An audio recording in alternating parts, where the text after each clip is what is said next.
नमस्कार। असम आदित्य से मैं काजल आप सभी का स्वागत करती हूँ। आइए देखते हैं आज की पहली खबर।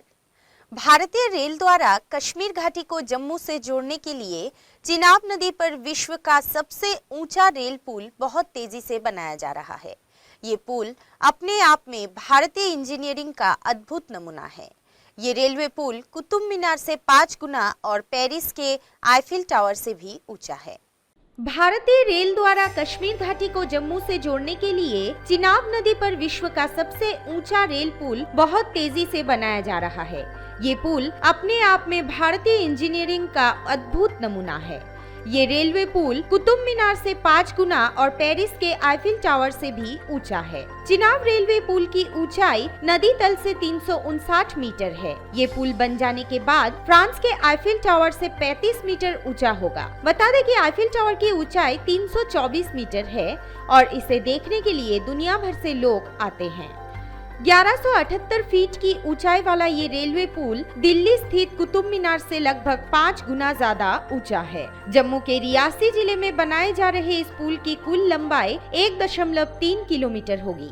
चिनाब रेलवे पुल जम्मू के कटरा और कश्मीर के बनिहाल के 111 किलोमीटर लंबे दुर्गम रास्ते को जोड़ेगा। ये पुल उधमपुर श्रीनगर बारामूला रेल लिंक परियोजना का हिस्सा है। इस पुल का डिजाइन लोगों के आकर्षण का केंद्र बन गया है। चिनाब रेलवे पुल को बनाने में 24,000 टन लोहे का इस्तेमाल किया जा रहा है। ये पुल 260 किलोमीटर की रफ्तार से चलने वाली हवा को भी झेल सकता है। चिनाब रेलवे पुल बन जाने के बाद ये चीन के शुईबाई रेलवे पुल का रिकॉर्ड तोड़ेगा। पुल का निर्माण वर्ष 2002 में शुरू हुआ था और इसे वर्ष 2019 तक पूरा होना था। पुल निर्माण कार्य में अभी देरी चल रही है। वर्ष 2008 में इस पुल को असुरक्षित बताते हुए इसका निर्माण कार्य रोक दिया गया था, लेकिन वर्ष 2010 में इसे फिर से शुरू किया गया। पुल को राष्ट्रीय परियोजना घोषित किया गया है। इस पुल को बनाने में इंजीनियरों को कई चुनौतियों का सामना करना पड़ रहा है। पुल को बनाने में जम्मू कश्मीर का मौसम बहुत बड़ी बाधा बन रहा है। पुल के आसपास पहाड़ होने के कारण यहाँ कभी भी मौसम बदल जाता है। विशेषज्ञों के मुताबिक इस पुल के बन जाने के बाद ये 120 साल तक काम करेगा। इस पुल को बनाने में 1250 करोड़ रुपए का खर्च आ रहा है। चिनाब रेलवे पुल रिक्टर पैमाने पर 8 की तीव्रता वाले भूकंप के झटके को झेल सकता है। इसे बनाने में 300 इंजीनियर और 1300 मजदूर लगे हुए हैं। चिनाब रेलवे पुल बन जाने के बाद रेल यात्री चिनाब की खूबसूरती का आनंद लेते हुए यात्रा कर सकेंगे। यही नहीं, देश के सैन्य बलों को भी कश्मीर में साजो सामान की आपूर्ति में काफी आसानी होगी। News desk report, Assam Aditya. अब बढ़ते हैं अगली खबर की ओर। शोनितपुर जिले के जामुगुड़ी हाट के नेशनल हाईवे 15 पर आज सुबह एक अज्ञात शव बरामद किया गया है। फिलहाल अभी तक शव की शिनाख्त नहीं हो पाई है। शोनितपुर जिले के जामुगुड़ी हाट टोभंगा इलाके के नेशनल हाईवे 15 पर आज सुबह एक अज्ञात शव के बरामद होने से इलाके में सनसनी फैल गई है। सुबह मॉर्निंग वॉक पर निकले लोगों ने राष्ट्रीय राजमार्ग पर इस शव को पड़ा देखकर तुरंत जामुगुड़ी पुलिस को सूचना दी। शव के शरीर पर चोटों का घाव साफ होने के कारण किसी गाड़ी के टक्कर से इस व्यक्ति की मौत होने का संदेह किया जा रहा है। जामुगुड़ी पुलिस ने शव को अपनी कस्टडी में लेकर पोस्टमार्टम के लिए तेजपुर के कनकलता सिविल अस्पताल में भेज दिया है। फिलहाल अभी तक शव की शिनाख्त नहीं हो पाई है। जामुगुड़ी हाट से अनिल बोरा की रिपोर्ट, असम आदित्य। भारत के दक्षिणी राज्य कर्नाटक में शिक्षण संस्थानों को 3 दिन के लिए बंद कर दिया गया है। हिजाब पर प्रतिबंध के चलते राज्य भर में हिंसक प्रदर्शनों के कारण मुख्यमंत्री ने ये ऐलान किया। कर्नाटक में हिजाब प्रतिबंध को लेकर खड़ा हुआ विवाद अब अंतर्राष्ट्रीय स्तर पर सुर्खियां बटोर रहा है। शांति का नोबेल जीत चुकी महिला शिक्षा अधिकार कार्यकर्ता मलाला यूसुफजई समेत कई अंतर्राष्ट्रीय संस्थाओं और हस्तियों ने भी इस बारे में टिप्पणी की है। हिजाब विवाद के चलते कर्नाटक में सभी स्कूल कॉलेज 3 दिन बंद रहेंगे। राज्य के सीएम बसवराज बोम्मई ने ट्वीट करके ये जानकारी दी। सीएम ने ट्वीट किया कि शांति और सद्भाव बहाल रखने के लिए उन्होंने सभी हाई स्कूलों और कॉलेजों को बंद रखने के आदेश दिए हैं।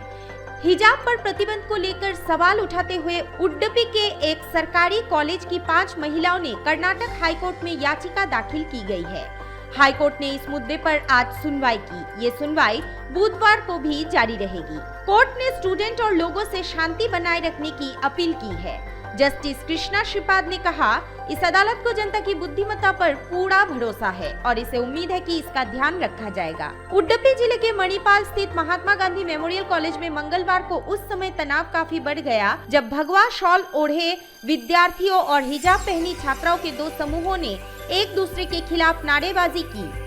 सोशल मीडिया पर वायरल हुए एक वीडियो में मांड्या में लड़कों का एक समूह हिजाब पहनी लड़कियों से बदसलूकी करते नजर आ रहा है। हालांकि सोशल मीडिया पर इन लड़कियों के पक्ष में समर्थन उमड़ पड़ा। हिजाब पहनने के अधिकार की मांग को लेकर प्रदर्शन जारी रखने पर जोर देने वाली लड़की ने कहा कि उसे शिक्षकों का समर्थन प्राप्त है और भगवा शॉल ओढ़े उसे रोकने वाले लड़के बाहरी थे। पथराव की एक घटना बागलकोट के रापकावी बनहट्टी में हुई, जहां कुछ छात्रों ने परिसर में घुसने की कोशिश की, लेकिन उन्हें पुलिस ने हल्का बल प्रयोग कर तितर-बितर कर दिया। बताया जा रहा है कि घटना में कुछ छात्र और शिक्षक घायल हो गए। इसी तरह की घटना शिवमोगा जिले में भी होने की सूचना है। वहां छात्रों सहित कुछ लोगों को हिरासत में लिया गया। मंगलवार को शिवमोगा शहर में 2 दिनों के लिए सीआरपीसी की धारा 144 लगा दी गई। शिवमोगा में कुछ छात्रों ने कॉलेज परिसर में भगवा ध्वज फहराने की कोशिश की। इस तरह के प्रदर्शन मांड्या, विजयपुरा, गडाक, दक्षिण कन्नड़ा, दावणगेरे और चित्रदुर्ग में भी हुई। News desk report, Assam Aditya. आज असम चाय जनजाति छात्र संघ के डिब्रूगढ़ जिला समिति ने बकुल चाय बागान के चापड़ी लाइन में तेज आवाज वाले एक गैस कंप्रेसर यंत्र स्थापित करने के खिलाफ जोरदार विरोध प्रदर्शन किया।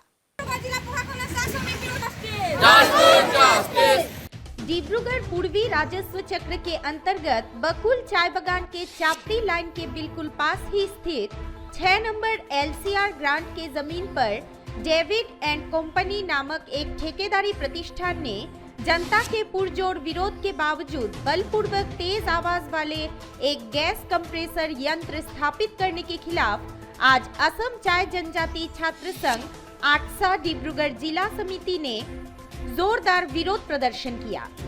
बता दें कि इस तेज आवाज वाले गैस कंप्रेसर यंत्र को बकुल चाय बागान चापड़ी लाइन के पास स्थापित करने से क्षेत्र में शब्द प्रदूषण होने के साथ साथ विद्यार्थियों के पढ़ाई में भी बाधा उत्पन्न होगी। इसीलिए बकुल चाय बागान के चापड़ी लाइन एवं बकुलबाड़ी क्षेत्र के जनता के सुविधा के बारे में सोचते हुए इस गैस कंप्रेसर यूनिट का काम जल्द ही बंद करने की मांग को लेकर आज 1 घंटे का धरना कार्यक्रम लागू करते हुए जिलाधिकारी को एक ज्ञापन प्रदान किया गया। प्रदर्शनकारियों ने जल्द ही इसका कोई हल ना निकालने से नेशनल हाईवे जाम करने की धमकी दी है। News desk report, Assam Aditya. और अब समय है देश दुनिया के इतिहास में आज यानी कि 9 फरवरी की तारीख पर दर्ज अन्य महत्वपूर्ण घटनाओं के बारे में बताने की। आज के दिन सन 1760 में मराठा सेनापति दत्ताजी शिंदे का निधन हुआ था। 1824 में 19वीं सदी के प्रसिद्ध बंगाली कवि और नाटककार माइकल मधुसूदन दत्ता ने ईसाई धर्म अपनाया था। 1922 में भारत के प्रसिद्ध होटल उद्योगपति तथा होटल लीला समूह के संस्थापक CP कृष्णन नायर का जन्म हुआ था।